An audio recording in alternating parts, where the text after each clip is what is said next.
Square ice cubes, no round ones. Sorry about that. Hi, everybody. We are live. Welcome to the Fox Den with Gina B and Athena B. No, Mama D. She is not feeling well. So please, please, please, please send some prayers. Healing to Mama D. She's migraine. She's just, head cold and she's not doing well at all. So poor thing. We love her. So prayers. And again, love her. Yeah. And Happy New Year. And our crystal of the week is great for headaches too. So stay tuned for that later in the show. Yes. Exactly. So our show tonight with Catherine is going to be only 1 hour. So instead of Athena coming in and doing her crystal of the week in mid-show, she's going to end the show with the crystal of the week. And yes. There's our book. I have it on PDF, so now I can't show the books, but now she can. So this is great. All right, so we are going to play Catherine's video, and you'll learn a little bit more about her. This is an amazing book, an amazing concept, amazing everything, and I can't wait to get her on here. So I'm just going to do it. Ciao. This week in the Fox Den with Gina B and Mama D, we welcome Catherine Shainberg Ph.D. She is an internationally renowned transpersonal psychologist, lecturer, teacher, visionary, and an award-winning author. Grounded in the ancient Kabbalah of light, her work integrates its timeless wisdom with modern Western traditions to catalyze creative manifestation at all levels and in all areas of life. After more than a decade spent studying the Kabbalah of Light in Jerusalem with renowned Kabbalist, mystic, and teacher Colette Abukar Muscat, as lineage bearer of this tradition, she created the School of Images, based on her profound realization about the power of images to create, manifest, and transform. She is the author of Kabbalah of Light, Ancient Practices to Ignite the Imagination and Illuminate the Soul, Kabbalah and the Power of Dreaming and Dream Birth. She conducts imagery and dreaming classes, workshops, and certification programs in the U.S. and at the 9 international schools of imagery she created around the world. Learn more about her and the schools at theschoolofimages.org, and we welcome you and everyone to the Fox Den.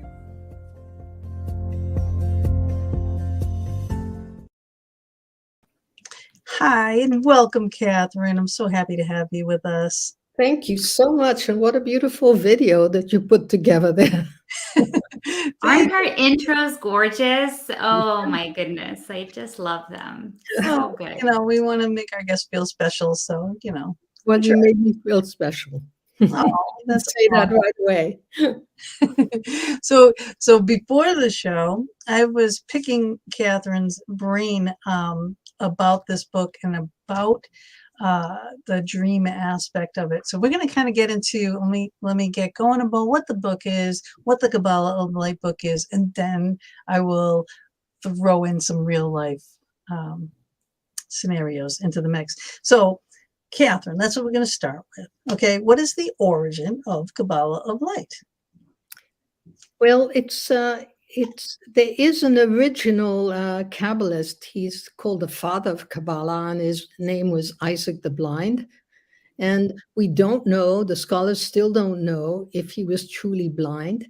It looks like he wasn't, because his descriptions of colors are totally amazing. So he clearly saw colors. He saw visions.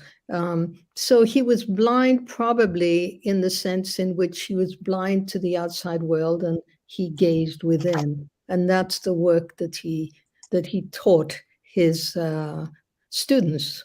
Right? He lived in the south of France in the 12th century. And then many of his students went off to Spain, to a place called Girona, where there was a very big center, became a very big Kabbalistic center, where most of the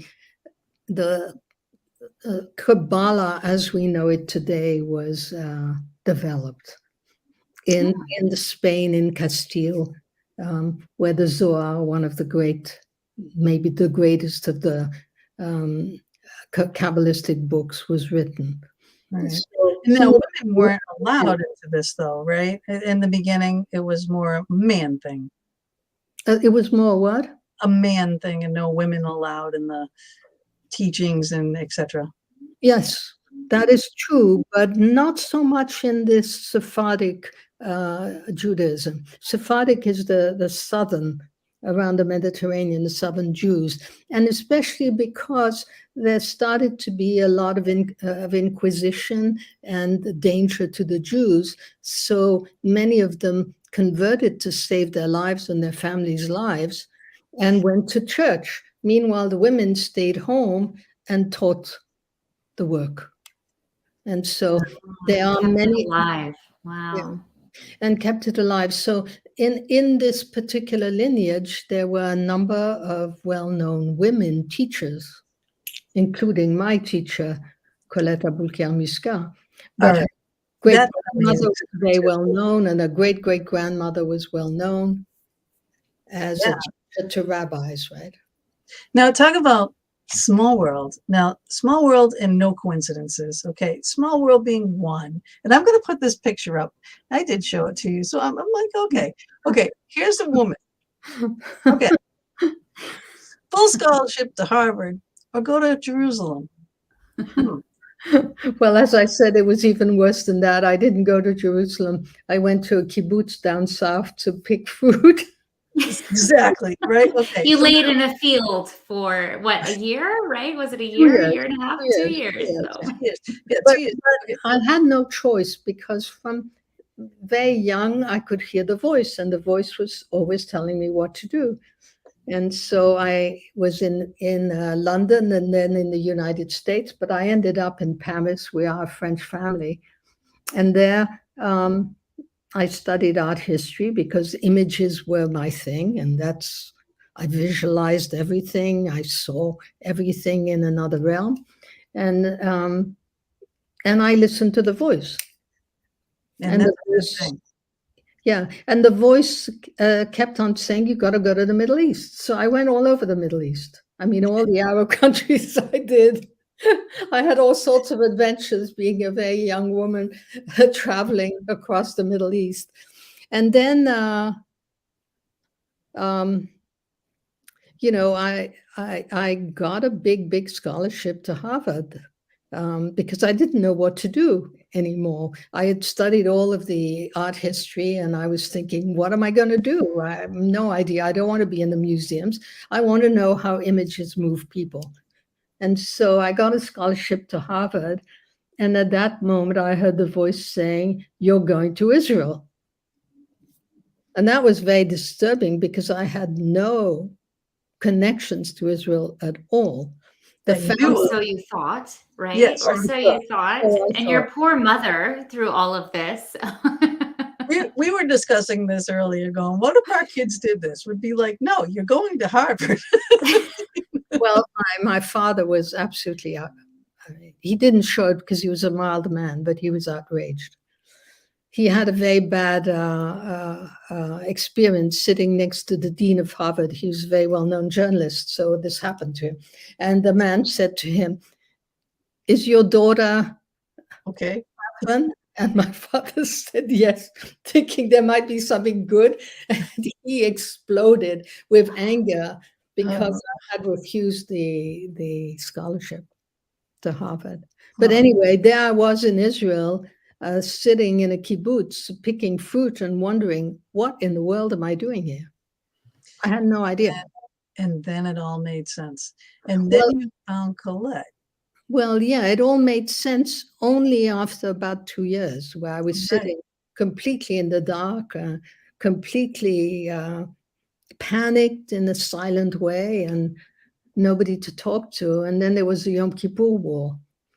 Right.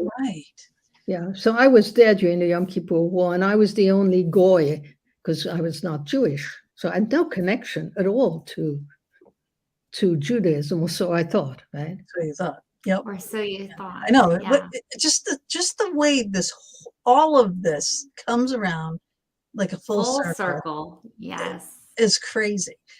At first, when you meet Colette and you want to, your aunt comes to visit you, and you want your aunt to meet Colette, and then they're like, oh my God, embracing each other, and they've known each other, and then he comes to find out. I have to say that first I met some French people who'd come to the kibbutz, and they were talking about this French community in Jerusalem. And I said, well, who's at the center of the French? And they said, a woman called Colette. And my head exploded into light. And I knew I had to see Colette. I didn't know she was a teacher. I went to Colette's to Jerusalem 3 times, and then I moved there because it was such a strong, powerful event. And then finally, the man who talked about Colette took me there, and I there she was sitting in the garden, and she sat me in front of her, and she said, she was a very, very a queenly woman. And she said, what do you want? And I said, with total surprise, because I didn't know she was a teacher or anything like that, I said, I want you to teach me how images move people. Perfect. Well, perfect. She said to me, I've waited for you a long time. I've waited for you a long, long time. Divine timing. So beautiful. Yeah. It's amazing. I love the story. And then your aunt went, your mother went to school with her? Yeah. So it turned out that when I brought my aunt to Colette, I just said, we're going to my teacher Colette. I didn't say anything else. But we turned up there, and to my utter surprise, they fell into each other's arms. That's so crazy. They went to school together in Algeria, and turned out that my mother lived across the street from Colette. Can you imagine? Could you? I mean, seriously, it's just too much. It's too wild. A whole lifetime, and then 2 years in the middle of nowhere, and you happen to connect with a woman who happened to be your mother's neighbor and childhood best friend. Right. And she doesn't have to be teaching what you want to know. But they were at the same school. And then it goes on, the story goes on, which I might tell you further on. Yeah, which is even more astonishing. But anyway, I was meant to meet her. There's no doubt about it, right? Oh, no, absolutely no doubt about it.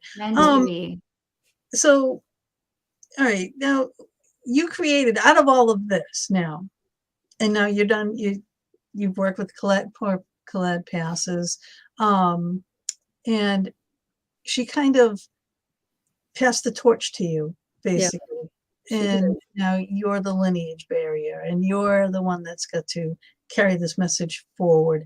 And you definitely took that role on just like that, like no questions asked. You just went right forward. Now you created sapphire imagery.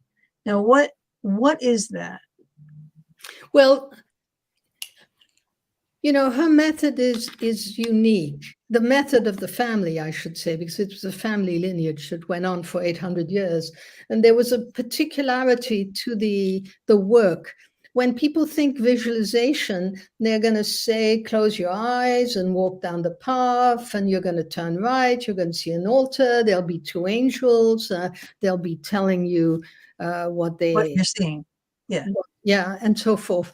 This is what we call a waking dream. And we do that a little bit, but mainly we do what we call the jolt. Which means quick. Yeah, it's very quick, it's very short induction, and it will sweep away your mental thoughts and plunge you into the subconscious immediately. So it's so quick you don't even realize it. It can be so subtle you don't even realize there's a jolt there. But it opens up the window into the subconscious, and it's asking a question, right? So I could say to you, for example, close your eyes, imagine the key. So what does the key look like? And what does the key open? Is it a chest? Is it a door? Is it what does it open? Right? And then it moves you directly into your truth. It's not somebody else's truth. It's not somebody else's journey. It is your truth. Now, all of these exercises, for example, they're classes. I give classes where there may be 15 exercises. Let's say that they are on discovering some truth about yourself. There could be 15 different exercises that are going to take you in different ways into your inner truth. So yours, Athena, is going to be different from Gina's. And the difference is immediate and apparent and beautiful, because we see so many, treasures in each person, right? Yes. Yes, absolutely. I love this. And I just want to say, Athena, hold the book up. Okay. Yes. The book is not, a quick read. It's not, you just read it and you're done. Okay. This. Oh no, I mean, you have a whole history to start with, kind of her journey, right? Catherine's journey. And then you get into all these really fun exercises, like what you're talking about. Yes. Right. So I mean, there's quite a bit in here, and this is something you can work with, like, it's not like a one and done. It's one of those that you pick up, you return to. Exactly. Maybe you had a moment, maybe like something came up, you have a question, you can pick this up and go through it and say, like, wait a minute, what just happened to me? Let me try this one. Like, just for example, I'm going to open and you have, the river of time. And it's like, wow, what is this journey I'm going through? And it's like, you know what? Let's go through the river of time. Let's see what this is. So when I was reading this, I felt kind of some similarities, at least, with, say, like the Akashic records. When people talk about the Akashic records and how they tap into those, and it's your own personal truth, as you're saying, similarly. But you seem to have a different kind of method, or maybe even easier way to access that personal truth. Is that right? It's quick. Very quick. I mean, in a workshop, that's what everybody remarks upon immediately, how quick it is, and how there may be 50 people there, or 10 people, or 15, but each time you will see immediately what is happening to each of these people. Right. Now, if you've never done anything like this before, and you get this book, and this is something that interests you, and about kind of dream analysis too, what happens in our sleeping dreams, our waking dreams, lucid dreaming. I mean, there's a lot of dreaming going on here. We're going to get into that in a minute.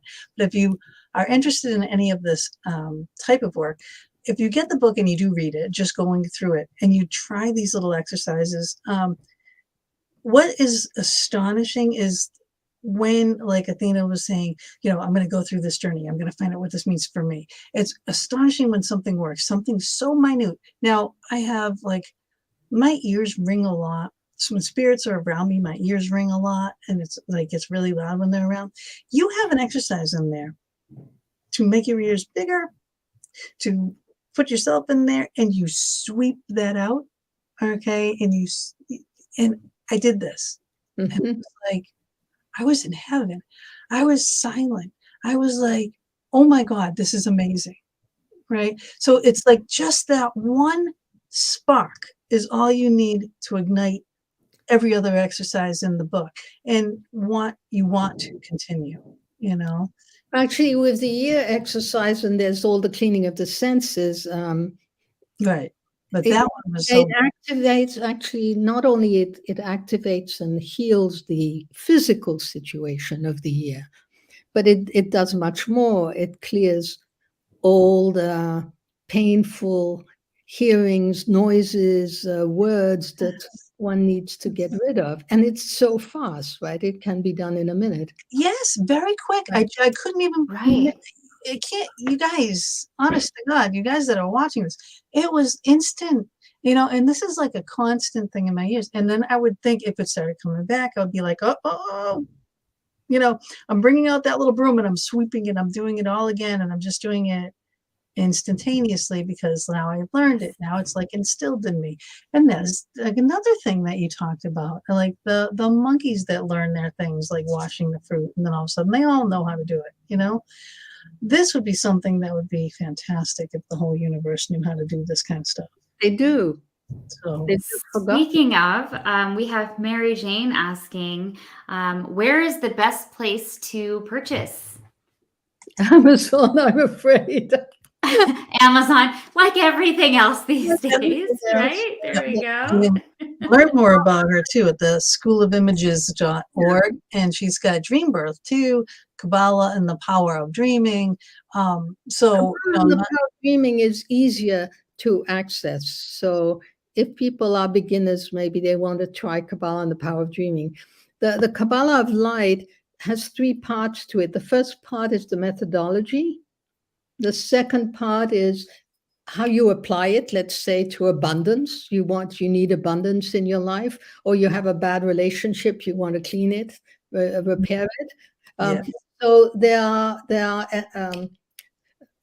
applied chapters that apply the methodology. And then the last part of it is, of course, the real aim of the work, which is to ascend to the throne of God. Oh, I'm sold. Catherine is Starlight. That is amazing. What a beautiful comment. Thank you. That was great. So true. It is true. It is true. But just explain to the people that are watching what is the dream field, though, because this is a lot. This is it's huge. I know, it's a whole world. It's a lot, and you have like the nighttime, you have the daytime, you have the thoughts. Like, how do we know where to work with this? You really have 2 minds. The experiential world is the mind of the subconscious. The subconscious is all of the experiences that we gather all day long, all night long. We are gathering experience, right? And we have experience that comes from our family, from our genes, from the stories of the family, from our national discourse and dreams, right? From a global situation, right? So all of this is part of your dream field. Now, your individual dream field is the most important thing, because that's what you are responsible for, in a way. So we have that subconscious river, if you want, that runs through us, or you could see it as a cauldron with all these incredible experiences, forms, images, colors, emotions. And then you have the mental, which is trying to make sense of all this chaos. And one of the things is that we have become too geared towards the mental, and we have forgotten about the subconscious, but the 2 have to work together. And the way it's explained in the olden times, and certainly in my lineage, is that this conscious mind must actively practice looking into the subconscious. Right. And you do this thing, and I don't have the book, but I wrote down this thing somewhere. I was printing off different pages, but somewhere I wrote down, oh, here we go. All right, I was doing the little Mickey Mouse thing, okay, at first, and I was going, oh, nope, that's not right, because it's the self-conscious is the smaller circle, and I'm like, no, I have to do that again, and before I saw it has 3 circles, yeah. Yes. The conscious mind is your narrow focus. It's your tunnel vision. Yes. Right? Your subconscious is a vast space that I call the dream field. That is, I can tap into it if I know how to do it with my conscious mind, right? And then we have what I call the superconscious, which is the connection to the unified field, or to the godlike field, to the creator. Now your listeners are going to call it by different names, but there is a great, great mystery. And so this is the superconscious, and the aim of the work is to clear myself more and more and more until I come to embody the superconscious. Because that's where everything really happens. So the smallest, the one, our self-conscious, the smallest, that's like our everyday, all day, all the time. The subconscious, now that the self-conscious is the left brain. And you call that a couple and you call that a couple different things. You refer to it kind of in the start of the book, if I remember correctly, as your unconscious, like the things that you're not aware of. And then you change that you're like, hold on, I will get to it. Let me explain. And then a little later, you're like, it's not really unconscious, it's subconscious, because we haven't like brought it to, the surface. That's not quite that. The conscious mind is your logical mind, and we use it to talk. I am a cat. So I play with the cat. So I am analyzing, separating, clearing, right? That's my conscious mind. Now, in the 1800s, in the time of Freud in the 19th century, Right.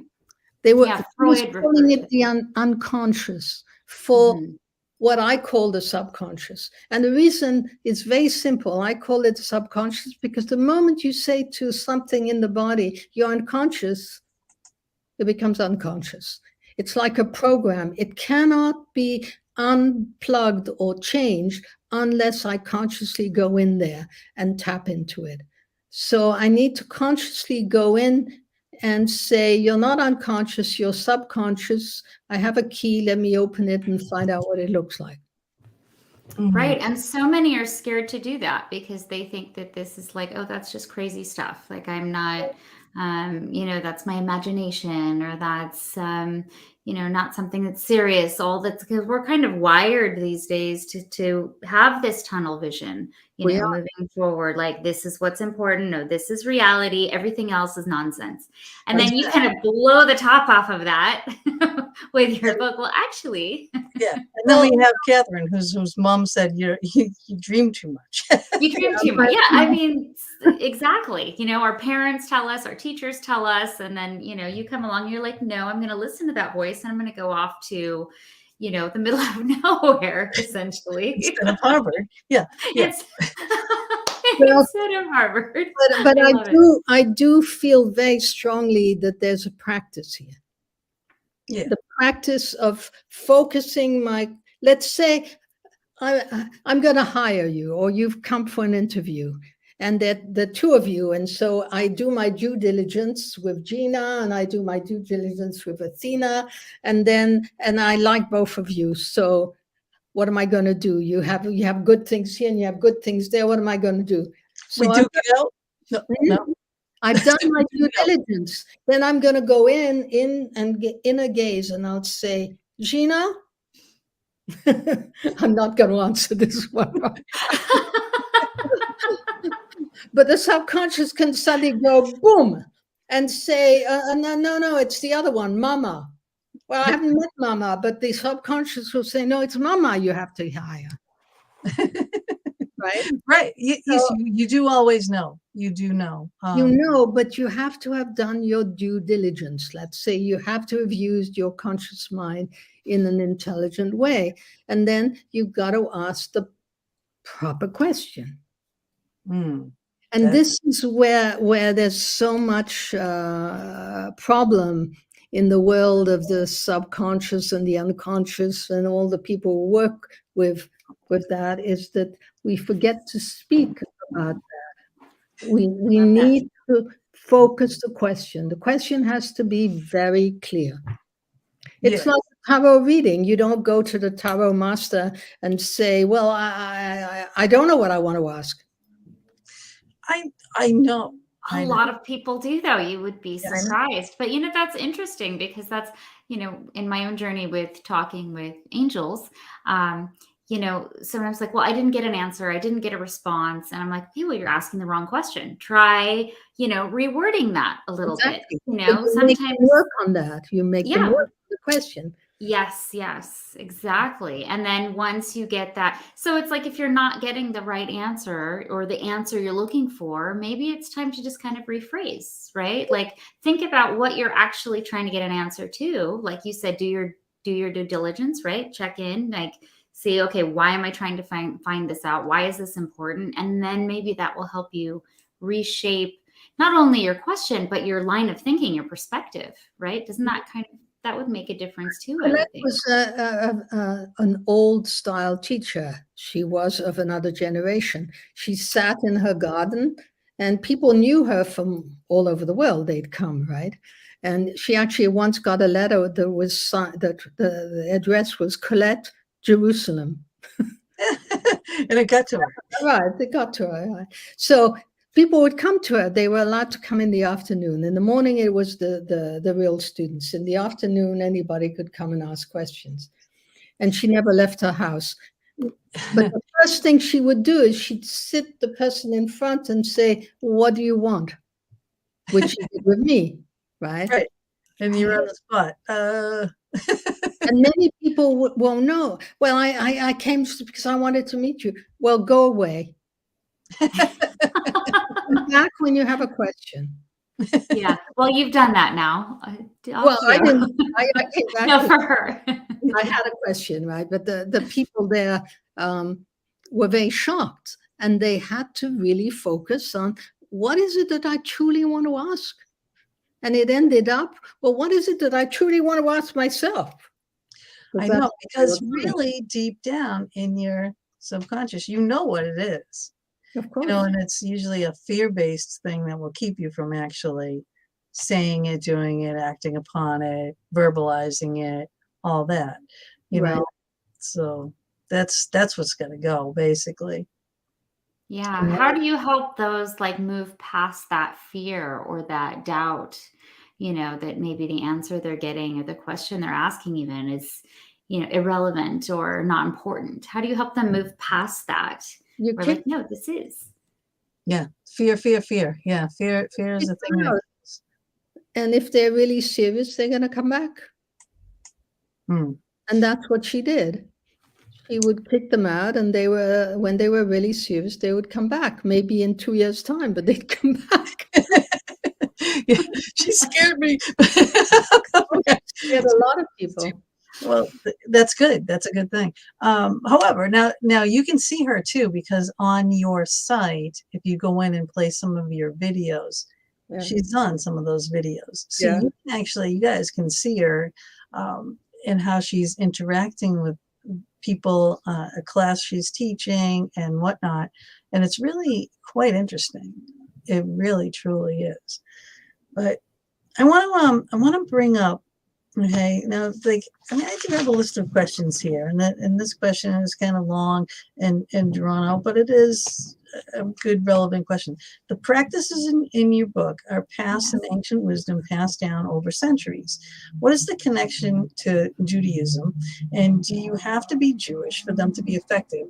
And I'm going to add that a little bit more to that is, in your book, you do refer a lot to like biblical journeys and how it relates. So first, you don't have to be Jewish. Well, you weren't Jewish, or at least you thought so at the start, right? Yeah, to start with, I didn't know I was Jewish. I found out I was.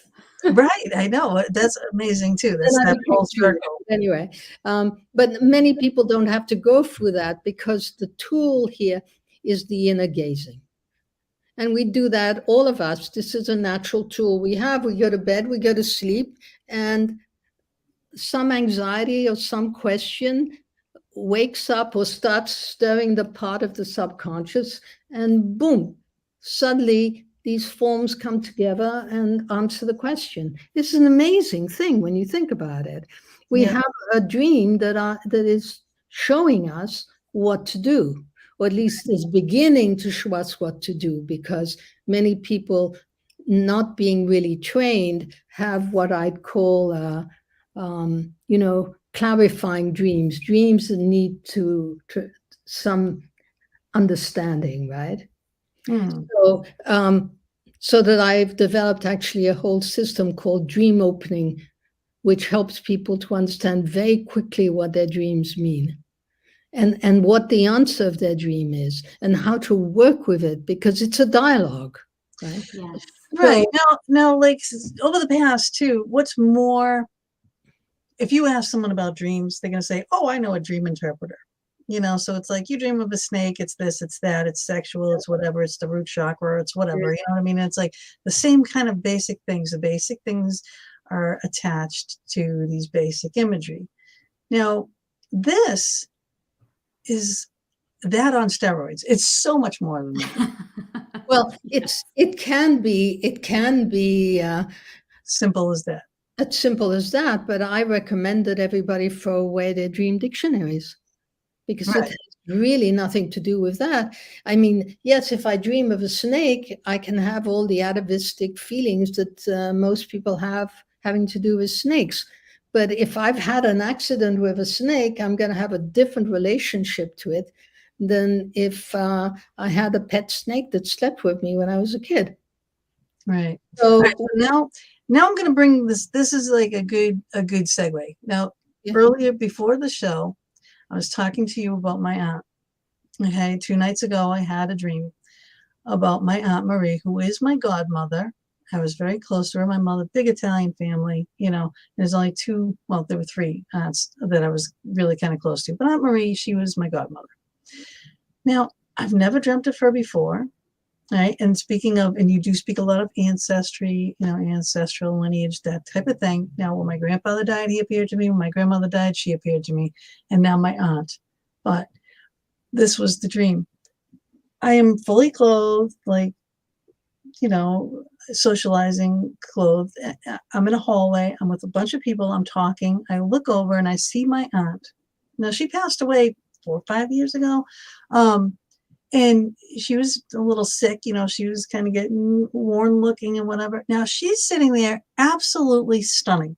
Her hair short, perfect, makeup perfect, outfit perfect. She's sitting on the chair like she's got her hands cupped, like I'm trying to like take in all the details, right? So she's got her hands cupped over her knees and she's just being so cute. Now this is my aunt, right? And she has that cute little smile, right? And she's, you know, just doing this and smiling. And I was like, oh, I saw her and I went over to her, you know, and I'm just like, I'm Marie. Oh my gosh, you know, you're here. I'm so glad to see you. And you look fabulous and all those things. And then I'm like, wait a minute. Now you're not here. You're gone. And I was going to say, you're gone. You're dead.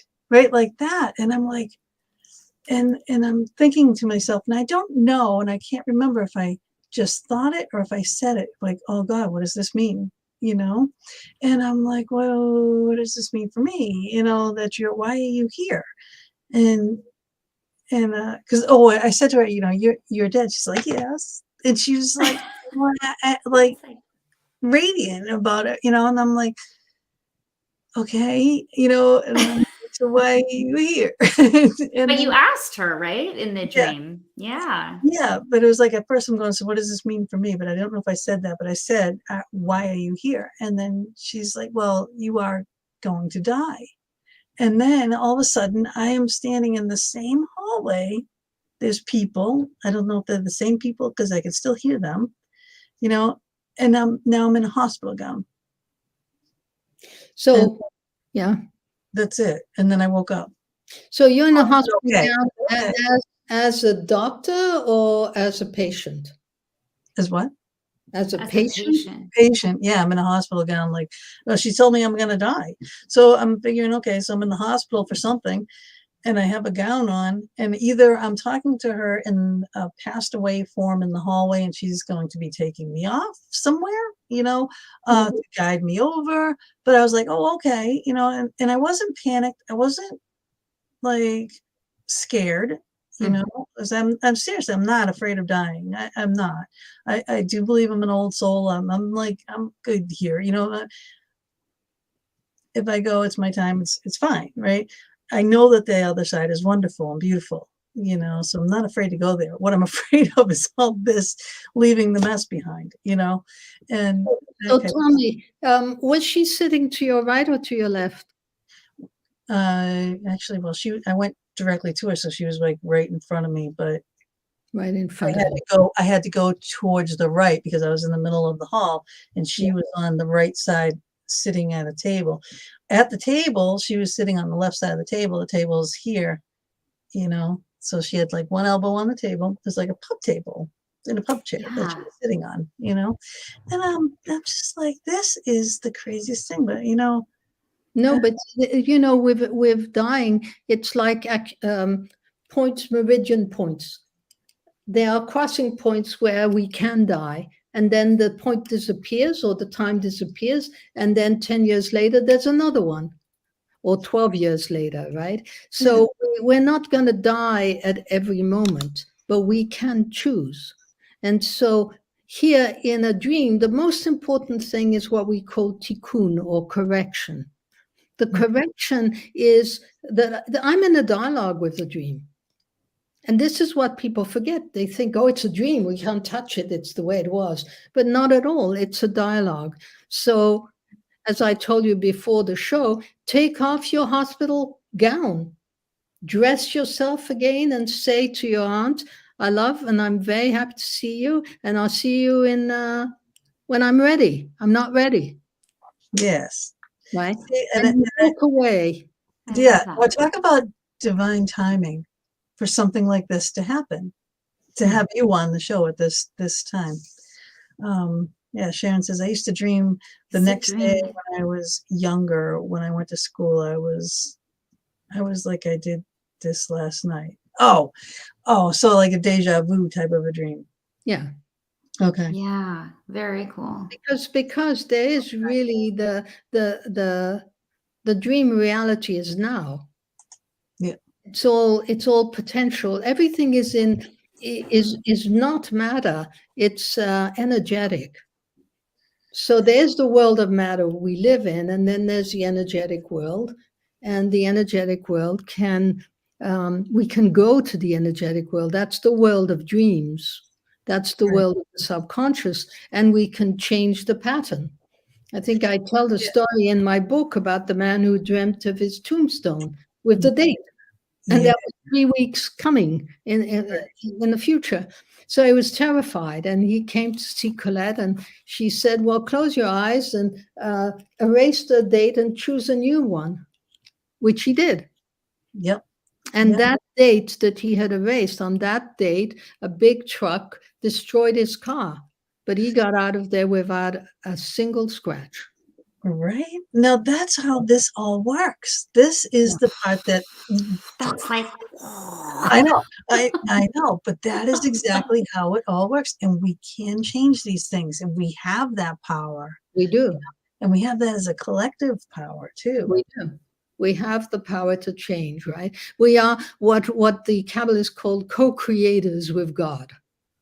Now, we cannot create out of ex nihilo like God, but we can, with the tools that we have, co-create. And this is done through accessing, let's say I'm accessing my subconscious, and the key has opened me up to a garden, but the garden is falling apart. I have to do a correction. And what would the correction be? You need to refurbish the soil and mend your garden. Water in the garden. Right. And astonishingly, everything around you changes the moment you do that. It's very quick. It's immediate, because I am changing the energetic pattern that I've been living with subconsciously for, let's say, many months or many years, right? And as I change that subconscious pattern, then the world changes with me.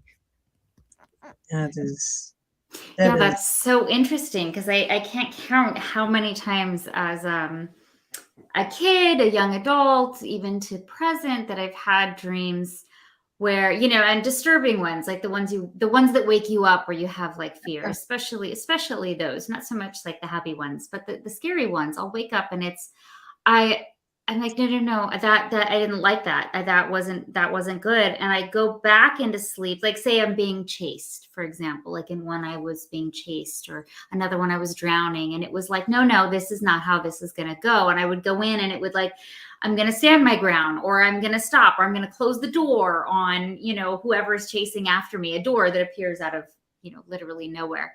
But I would do that just on my own. I would just change, the ending to my dream. Like, but you have to kind of, or at least for me, I have to do it when I'm still in that kind of but you wake up and you halfway sleep. In the morning, you close your eyes, you go back into the dream, you take whatever. I always tell the story of the man he was Austrian and had escaped the Nazis during the war. And every night for 30 years, he had this dream that he was being chased. And he had seen all the doctors and taken pills and all the rest. So anyway, he ends up at my place, and close your eyes. Here are the tools you need. Yeah. A shield of light, a sword of light, whatever he wanted, right? And then turn around. And he hadn't done that in 30 years. Yeah. When he turns around, there's a Gestapo officer, and the Gestapo officer says to him, "Finally, I've been running after you for 30 years." And you never know, right? What's going to happen. Chat, and they said the war is over, goodbye, have a good life, and that was the end of his nightmare. Right? That's is amazing, and it's just like that, just poof, gone. And that's the thing, when you acknowledge these things, it's poof, gone. Now Scott says, why do I never dream, or I remember them? He doesn't remember them ever. Bob is the same way, and he says, I don't dream. And it's like, no. All right, because there's mechanics to this, because you do dream. Everybody dreams. If you don't dream, you'll die. Basically, your mind will, this is to keep your mind going.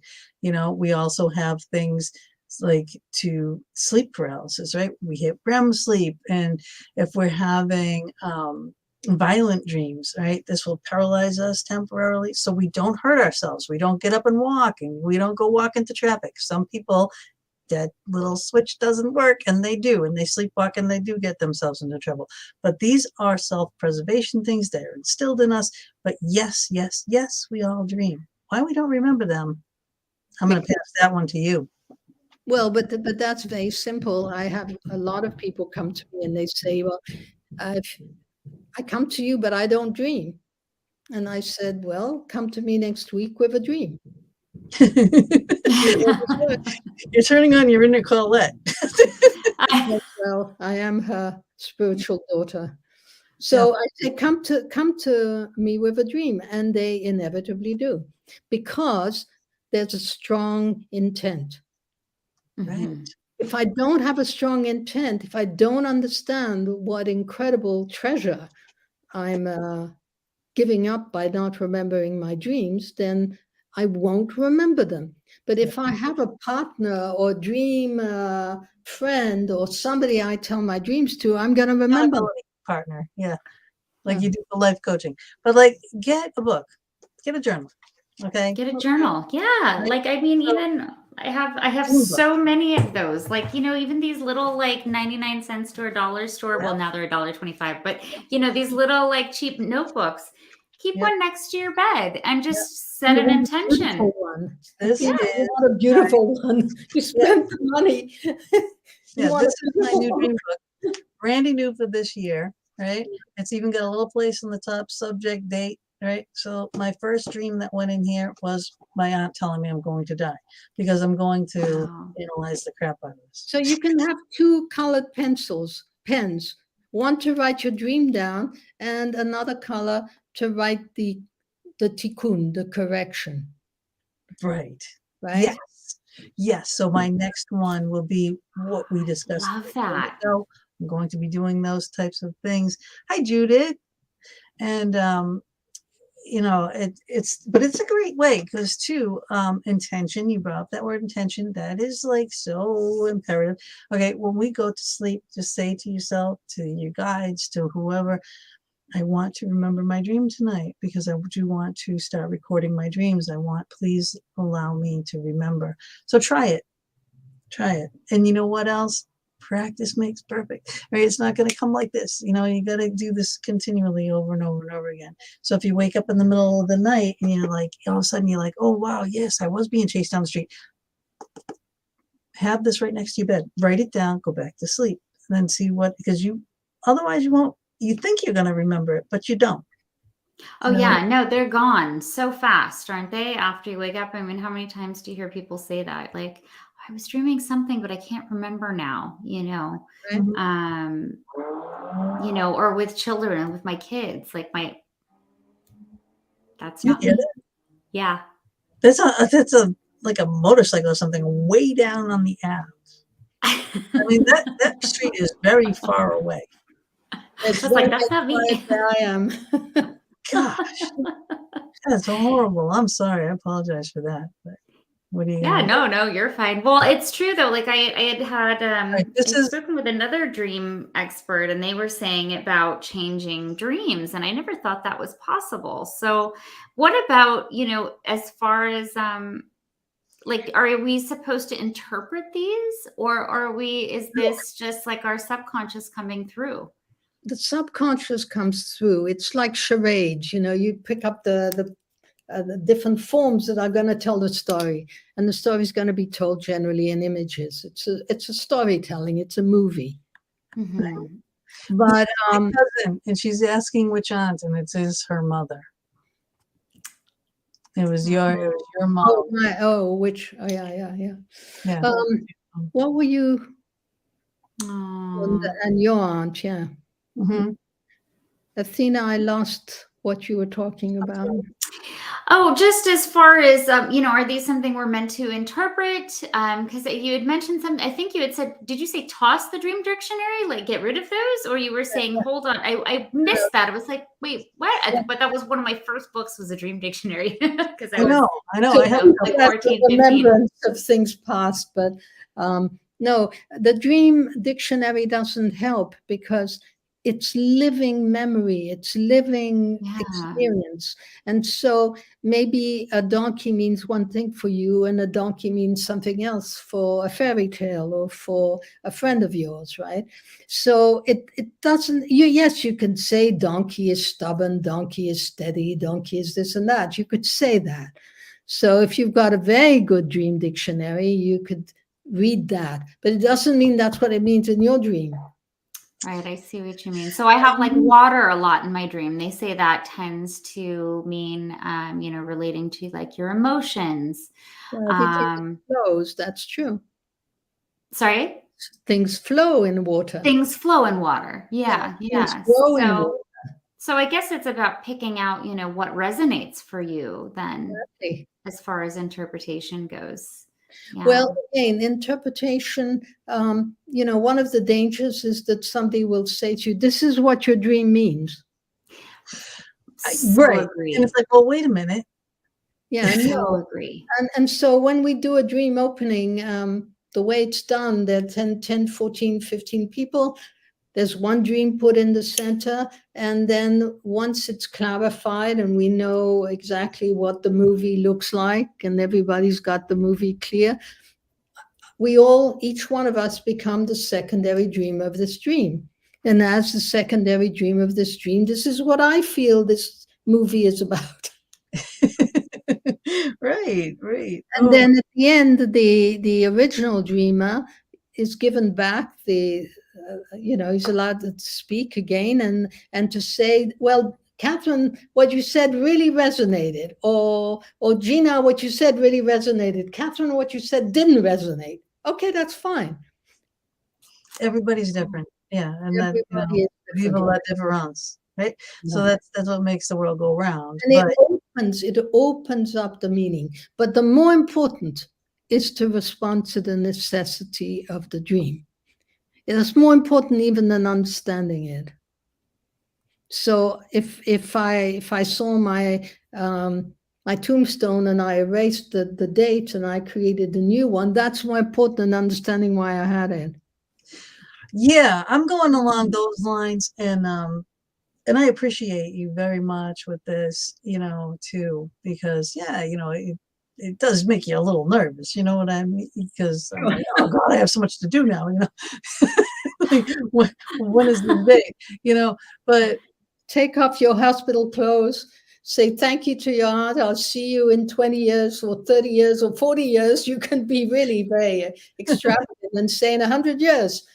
And I'm walking out of the hospital. Bye. Right? I know. I don't like going to hospitals to begin with. So, Yeah. I don't like it. I love Mary Jane's comment here. She says, yes, I would interpret your dream as being an end to your health problems. I vote yes. This is not, we would not do this, Mary Jane. We would say, as a secondary dream of this dreams, this means to me, this is the end of my yes, right. Because I have had a lot of health issues. But also when I was talking about the ear clearing and the sweeping, you do go through the body parts. You do say, you know, asking your angels and your guides, switch this bad body part out with me.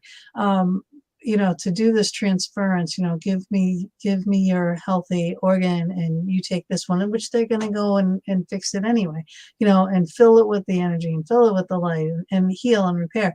So I've been doing this, you know, because I have a lot of issues, you know, so I am doing this. And, you Sharon know, says you're not going anywhere. She's not letting you go.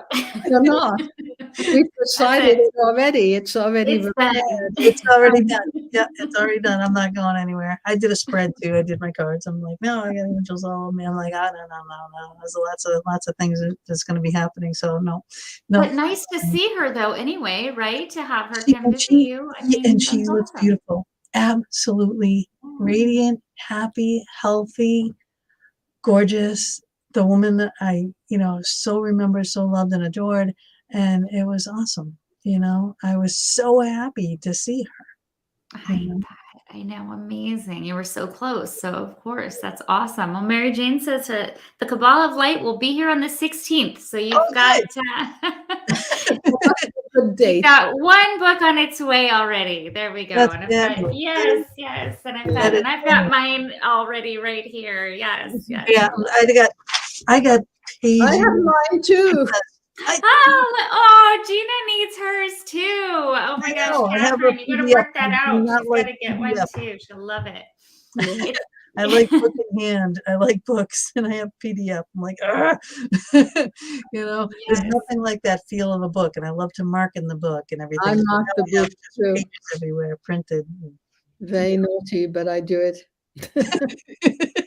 I mean, but then you can turn back and return to it, like, you know, when you're, you know, when something struck you, you know, when something resonated for you, you want to be able to find it quickly. So I don't know. I don't see any harm in writing in the book. My own book has writing all over them, the inside. In fact, I have like 2 or 3 of them that have writing all over the nobody inside. can read it after you. I mean, it's that, but Well, that's how I work. that's okay.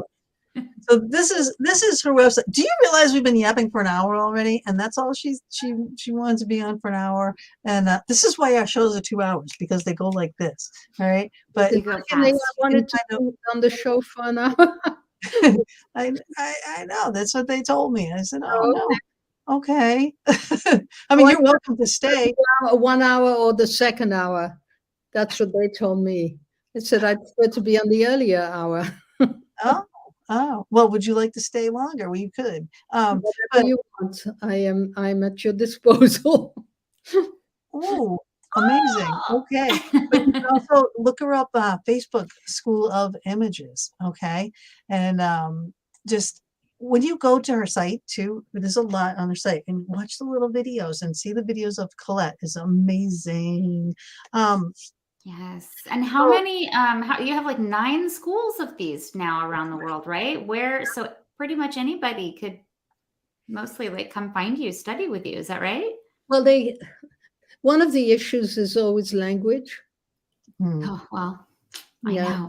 Such a barrier, isn't it? I mean, well, I mean, it's incredible. With a translator, we can really do it. And, you know, I have big classes of Chinese and Japanese. And I mean, you know, so, I mean, it's possible.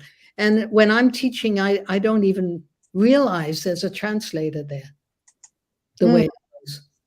So it works, and they do fantastic work. I mean, even with the translation, right? That is great, because this definitely needs to get out there. This is like the healing thing. This is what this show is all about, is to bring people forward like you know, with your message and with something that is so quick and easy, you know, like can you like just kind of go over again, like some of these other practices that you put in the book? Because there's so many variations. Now, we did the little thing about the healings of the bodies and such, you know. Could you just give us a couple more examples of different types of practices that these guys would get when they get this book? Well, I don't know this book, but one of them that's really, really helpful to people, because I think especially after the COVID and this long time when we've been away from people, it's really good to get used to being with people again. So we have a practice called reversing, and it's also done at night. You do just before falling asleep, you turn your mind backwards. So you're going backwards for your day. And let's say I was talking to Athena and we had a moment where I'm not so sure she understood what I said, or maybe she was angry at what I said, and I said something I shouldn't have said, right? And so I'm reversing back and I come to that moment and I go and stand in her shoes to find out what she really felt. It's done in an instant. And I'm in Athena's shoes looking at Catherine, and I realize Catherine really hurt my feelings. And now I know why Athena felt what she felt, what she exactly felt. I come back into my body. I continue my reversing. Maybe in the morning, I'm going to get up and call Athena, hey, I had this feeling I didn't speak right.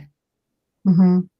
That's like really important. That's a good conscious clearing too, so promptly admit when you've done something wrong or someone wrong, or when you think that they've wronged you, I mean, how many times do things go unspoken and then you have resentments that build up and for no reason? Like it was like a simple little thing that you could have just gone back and the mountain. The Kabbalah has something interesting. They call it untying the knots. Right? We need to untie these knots and clear them up. So if you do that every night, Colette used to say, if you do it every night for 7 years, you'll be enlightened. Right? I like it. It's very hard to, because people will miss, and so they have to start all over again. Yep. Because usually before I go to bed, now you have a thing or two on grounding.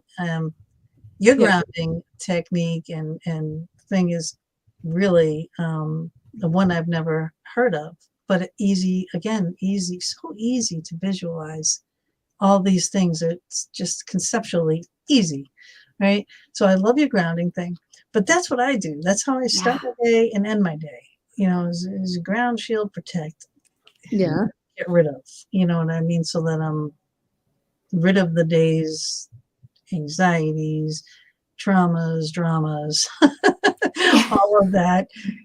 Just get, so I can sleep. And then I start the day with, replenishing myself with more vibrant energy so that I can face the day without things bombarding me. Right. When I forget to do that is when I find myself going off the rails. What do you mean you go off the rails? Like you get snappy and short. Oh, and, yeah. Things like that. So when you don't do these ritual things that you're used to, like even though you know it and you do it basically every day, you still have to do it every day. You do it every day until your body does it automatically. Yes. Like prayer, you do prayer every day, and then one day you realize you're praying all the time. You're in a state of prayer. Yeah.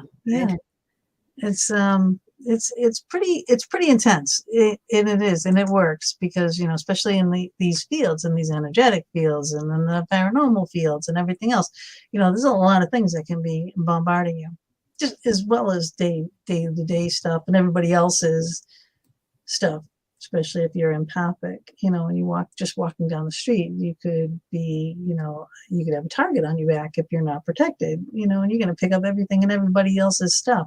So, you do need to get you're going to anyway. It's a matter of like kind of, being aware of what's yours and what's yours. Yes. Draw that line. There's a story in the Talmudic tradition about King David, and King David had many nightmares. Every night he had nightmares, but the nightmares were his people's nightmares, and he would repair them, right? He'd fix it, and he would fix it. Yeah, that's a good king. So he's a good king, right? And I believe that empaths are there to do that. That's such an interesting way of because why else would they have this gift? They have to use that. And what a beautiful way to do it. right? Yeah. Some So people are you crippled feel by it because they just don't know that they can stop Yeah, it. and they end up just so often just crippled with like anxiety and Yeah, they won't don't go know to a how concert, to. won't go to a show, won't go to a mall, won't Right, go where there's right. gathering people. And their world kind of gets smaller and smaller, and it would be great to help them well, for you can one, turn that recognize. you can Hmm? turn that around. You can go into the mall and do the blue vase exercise. You fill yourself with light, and then you send the light out into the mall. Yeah, I know Yeah. there's so many techniques in this book too. It's phenomenal. It truly is. And again, I'm going to say it one more time. If you're like on the fence that something like this will work, you just go through this book. You try all these different things. And okay, Dina. And it's like you just try one of these things and it says it's just it will work and your mind will be blown and it will open up this work for everything else. Oh yeah. And then there's one here, and I thought this was really interesting. Maybe you can share, or I can read it out loud if you want, or you can. It's better if you do it though. This was your exercise when you were working with inner child, because you have a whole section on here and working with Which healing the inner child. So it's on 202. yeah. And at the bottom it says see chapter 2. So I love all the angel numbers. 202. Anyone? And you have taking your parents out of your body. Yeah. And I just thought, wow, because look at how many grown, adults struggle with this, parent-child relationship, mother-daughter, father-daughter, so often, or son and the mother, and you have, people who have empaths, or you have, people who turn out to be, energy vampires or narcissists, and they don't mean to be, but they've got this. So when I saw this, taking your parents out of your body, how does an exercise like that work for healing, like, in terms of your relationships with your parents? It's immediate. Yeah. It's immediate because you've seen it. You see, this is the key, is that when you have a dark image or a difficult image or an experience of your mother being difficult, right? You're apprehensive. Now, the Right. moment you change that, the moment she is no longer in your body, but she's standing next to you, but she's not in your body anymore, you have a different relationship. You can hold on to the image. The image is incredibly powerful. It's what makes us or unmakes us. Mm. I mean, there's a famous book, How to Be Rich, by Napoleon Hill. What's it called exactly? I forget the name, where he describes how changing the images makes people more abundant. It's exactly the same thing. He talks about the imagination and how the imagination, if it is cleaned up and turned into a positive image, will work. Right. And this No, isn't just like, like The Secret, you know what I mean? Just it's not. There is imagine things into life, right? This is not it. That's no. Not quite the same. Well, No. makes I hate to say that, but there's an error in The Secret, because you cannot say, I'm going to be president of the United States. What Obama did, but he dreamt it. He dreamt it as a small child. It was in his DNA, basically. DNA, I was going to say, exactly. Now, if I dreamed I'm going to be president of the United States, it doesn't exist in my dream field. Yeah. I would not mind being president of the United States for maybe 1 year. I would not want that job at all. I wouldn't want it for even a minute. So I cannot manifest being president of the United States if I haven't dreamt it. And this is where there's so much error in that book, is I can't imagine $10 million if I have not dreamt it. And again, I think this is how it ties all together, because you have your conscious, your subconscious, and your superconscious. Right. The ideas that are going to come forth, the ones that are going to come to fruition, begin in the way subconscious, like your superconscious, and then it's got to work itself out to your monkey brain and until you understand it and get it out there into the world and manifest it for real, right? But I think it starts back there, and that's how it all connects. Well, I do believe that we have a soul, and that the soul has a structure and it knows exactly what it's supposed to do. That's your still small voice that's speaking to you. Go to Israel, go to Jerusalem, go to meet this lady, go to whatever. And it tells you exactly what to do if you follow it. It's astonishingly precise, right? The soul, each one of us, the Kabbalists say that each one of us has a particular mission in life. It could be tiny, it could be big, right? But a tiny or big one is just as important, because we are one whole and we want to put this whole back together. Like Humpty Dumpty, we want to put it back together, and everybody needs to put their little bit back into the whole. Absolutely. Into the completion, right? Everybody has their role. Yeah. And Athena's going to play her role right now, because I'm going to play a little video that's going to, she's doing her crystal of the week, okay, for this show, which is sapphire. And I'm really, really wanting to hear what she's going to say about this. So I'm going to play the video. Then you and I, Catherine, will be below, and we're going to give Athena the stage. Good.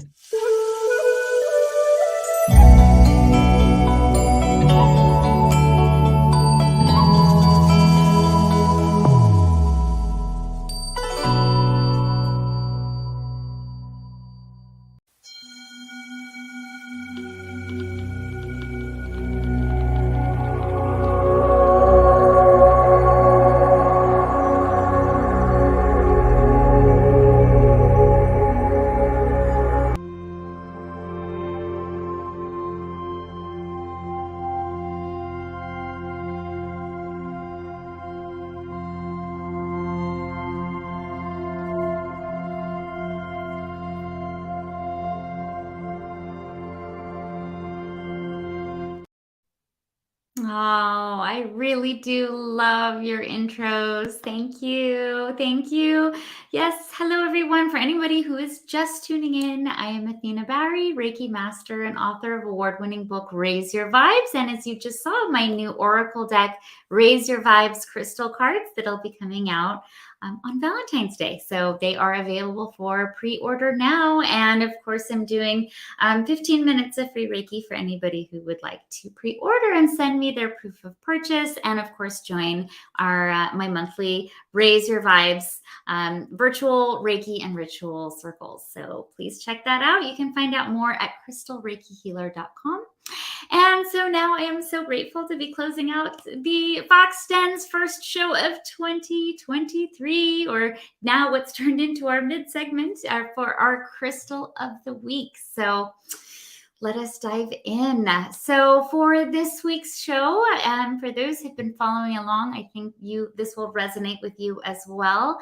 I really felt called to the energy of sapphire.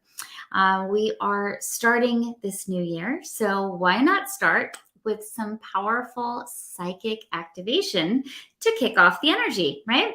This crystal brings so much clarity to that inner voice, allowing us to channel divine truth, right? Whether it's from ours or from the divine source, from up above and beyond our physical plane here on earth. So it's wonderful for stimulating our psychic gifts, our visions, and known for being a record keeper of source wisdom. So if you hear about Akashic records, well, sapphire is like the Akashic records of the crystal kingdom. So if you've been struggling to focus as well, like this is a great choice to help you kind of zero in on that source wisdom or your divine intuition. It comes in nearly every color except for red, because that one is called a ruby. So you'll find it in blue, which is the most common, white, black, yellow, orange, pink, and violet. Those are the ones that you'll mostly see. You'll see them actually in jewelry. Instead of diamonds, they'll have actually white sapphire in there. Most Common areas that you'll find like the finer qualities are India, Sri Lanka, Cambodia, Thailand, Pakistan, Afghanistan, East Africa, and the most common and well-known nowadays is in Australia. But in other places like here in the USA, you will find those not gem quality, I guess you'll say. That's what you'll find more of here in the stateside. And there's nothing wrong with not being gem quality. The energy is still fantastic. Now, this stone is known also as the royal stone, right? So it is probably most famous these days. I'm sure most of us know that this has been the ring that was worn by the princesses of Wales, Kate and Diana from the British royal family. But it has a much longer history. It has been revered as one of those stones of the royals dating back well over 2,500 years, back to ancient Rome, Greece, and Egypt, as it was thought to keep the kings safe from harm and envy, while also shielding them from dishonesty, fraud, poverty, and anger. And I think we can all use some of that. So getting yourself a piece of sapphire, I vote yes. In old German lore, the star sapphire, which is one, it literally looks like it has a star on it. This one was thought to represent hope, faith, destiny, and victory in times of conflict. Now, physically, sapphire can support healing from headaches. So, Mama D, I hope you feel better. Grab your sapphire. Helps with vision problems, vertigo, inner ear imbalances, improving bone density and strength, which for me was very important, healing from my own surgery. For anyone out there like myself who has had titanium used in your surgeries, or for either hip replacements, disc replacements, etc., this stone really helps with the inflammation, pain relief, and post-surgical healing. So it helps to reduce the chance of blood clots and other blood-related ailments associated with, surgery and healing from surgery. Emotionally, sapphire gives you the discipline to hold your ground. So this can apply to a new diet or an exercise regimen you've picked up. Yep, New Year's resolutions, anyone? As well as trusting your own judgment and opinions over others that, may be bringing you down a bit. Likewise, this crystal helps us work through emotional traumas, and not just emotional traumas of the past in this lifetime, but this includes past life emotional issues that maybe have karmically carried over to this life. It's a wonderful calming stone. So, if you've got these heightened emotions coming on, this one will help us balance those emotions, ease depression, and really chills out any heightened emotions like anger or fear, so that we can return to a state of happiness, peace, and the divine trust and love. Spiritually, sapphire is super fun for heightened lucid dreaming. So we're talking all about this stuff with dreams. Well, sapphire is fantastic for helping you really decipher that divine knowledge and your own intuitive knowledge of what is real and true for you. It's great also for astral travel, astral projection, tapping into your psychic abilities again. So any of those clairs, our intuitives out there, our empaths, this is really wonderful for helping you decipher what's yours, what's not yours, and what's for your highest good. And with this, with Gina B here, you do all this paranormal stuff. So for those paranormal fans out there, this can really help tap into that inner knowing and have clear sight. So clear sight on what that paranormal activity, or for some of those alien activity, are trying to share with you, and what their intention is, so you can tap in again to that divine knowledge. This stone activates our third eye and our throat chakras. Sapphire is a wonderful, wonderful stone for accessing deeper levels of consciousness. So whether through your dreams or with waking life, known as, our daydreams or our subconscious, right, coming to the surface. And then it also helps us to remember them. So having the awareness of the knowledge or the symbolism coming through is huge when it comes to, trying to decipher what our dreams mean for us. Ways you can work with this crystal: it is an excellent choice in our spiritual baths, in your crystal elixirs, in your crystal grids, under your pillow, right? Dream time. You spend all this time at night sleeping, go ahead and pop one under your pillow. Of course, holding between your hands while you meditate, and it makes for some very, very beautiful jewelry. Sapphire does tend to run pricier than other stones, but like I said earlier, you can get ones that aren't quite gem quality at a much lower price point. I actually did not include, I'm sorry, sapphire in my new Raise Your Vibes crystal deck. It's a harder stone for more people to come by, and I had to stop at 55. So choosing was really hard, but there are many other great crystals in there that I think you will find helpful for guidance and for healing on your journey. And of course, I love to leave you with a wonderful affirmation to help you connect to your crystal energy. And for this one, I am guided by the wisdom of Source that I may speak truths beyond our physical plane's consciousness. Happy New Year to everyone here at the Fox Den. I am so looking forward to another magical year of sharing the gifts of crystal energy with you. And as always, I hope this has brought value to your show. Athena, you're amazing. I've been waiting to see what you were going to say about that, which is awesome. Now, I do know that you have to go be mom. So if you want to go, that is great. Catherine, I would love to ask you a question about lucid dreaming. So, because you brought that up, and I was like, that was on my list that I wanted to ask. Okay, well, I will have to stay. Well, I can tip off at 6:30, so we got 8 minutes, and I can listen to the end of that question, which I would love.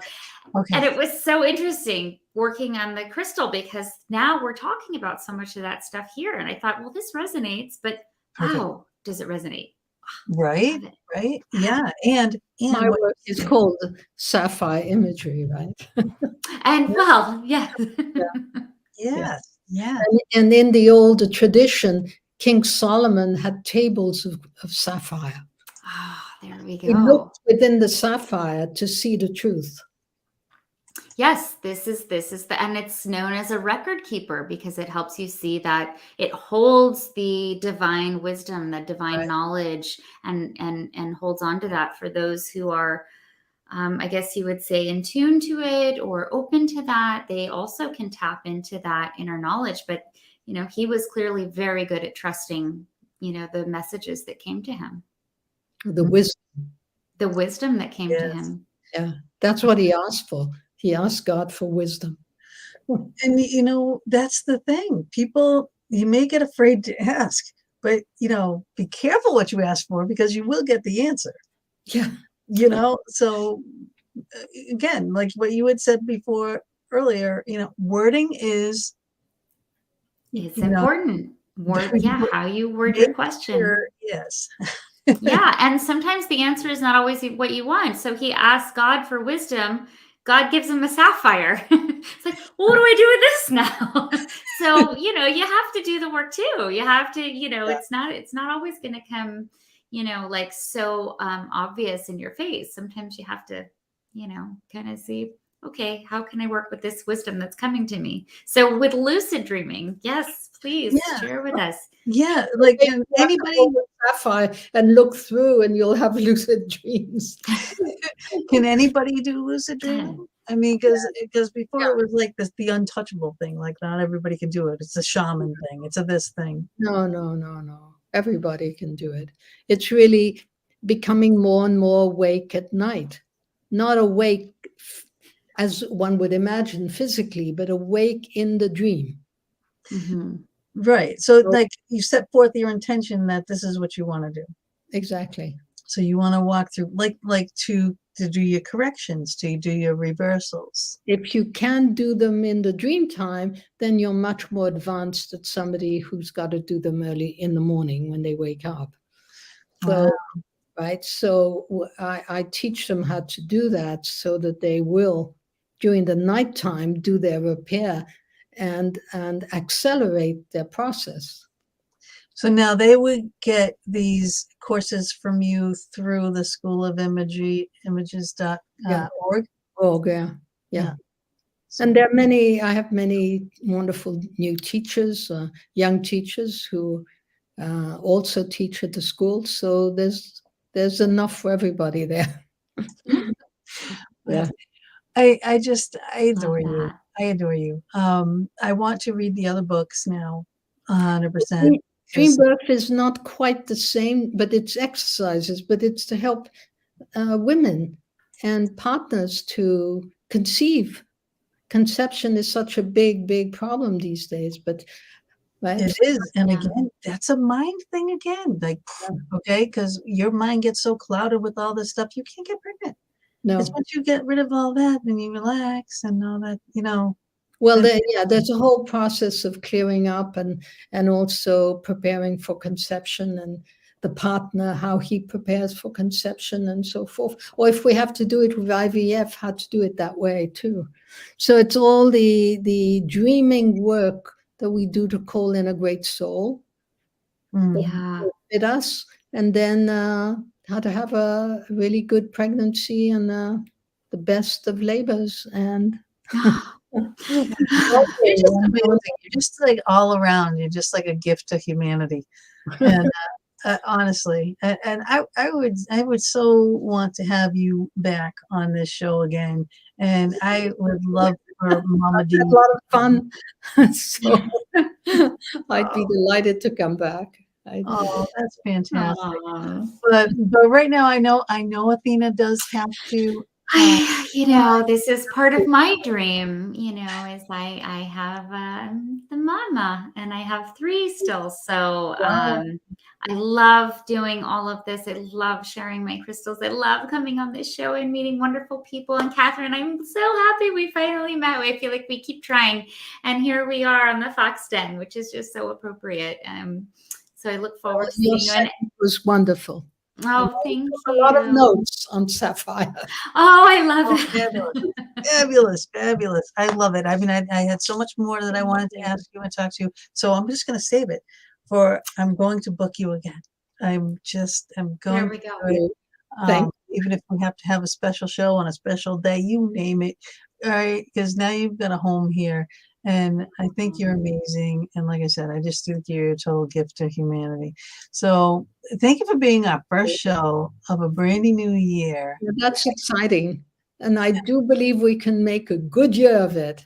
I absolutely agree. 2023. Good year. Yes. We deserve it, right? We all deserve it. We do. Yeah. And I believe that there's a lot of innovations are going to come, good things. Yes. Oh, from your lips. Yeah. Yes. Straight up, right? So we all got to put this in our dreams. So yes. All right. I love that. And thank you everyone for the comments over there. I didn't get to really read them while I was, speaking, because I'm so wrapped up in my crystal energy, but they were so nice. So thank you everyone. I'm glad that that crystal resonated for you and that it was helpful. And Mary Jane, it was great to see you at the virtual circle. That was super fun. So maybe I will see you at the next one. Cool. Yes. All right. So we are going to bid you adieu. We are going to say good night. And, I love you. Thank you so much.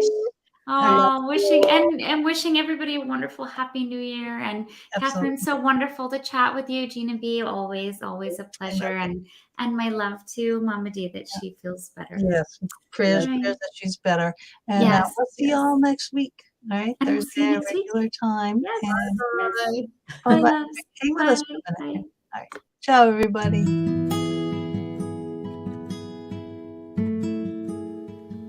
Thank you again for joining us for another episode in the Fox Den. We're here every Thursday evening from 8 to 10 p.m. Eastern Standard Time, bringing you a variety of guests. Streaming live on Facebook, YouTube, and our Anchor venues. We would love it if you would go to our YouTube channel, The Fox Den with Gina B and Mama D, and please subscribe, share, and definitely hit the notification button to never miss a show. We'll see you all next week, and subscribers, watch for our pop-up shows as well.